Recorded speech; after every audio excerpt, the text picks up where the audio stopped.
నమస్కారం. ఘంటారావానికి స్వాగతం. ప్రధానాంశాలు. నీట్ ప్రశ్నాపత్రం లీక్ కేసులో మహిళా లెక్చరర్ అరెస్ట్. ఎన్టీఏ పేపర్ తయారీ బృందంలో ఉన్న మనీషా.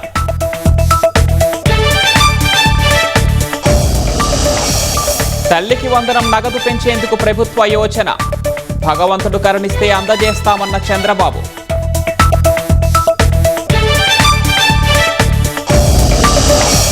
తిరుపతిలో గంజాయి విక్రయాలపై మహిళల నిరసన. వైసీపీ నేతల కనుసన్నల్లో జరుగుతున్నాయని ఫిర్యాదు.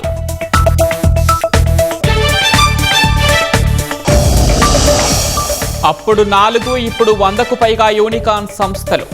డిజిటల్ చెల్లింపుల్లో భారత్ అగ్రగామిగా ఉందన్న ప్రధాని.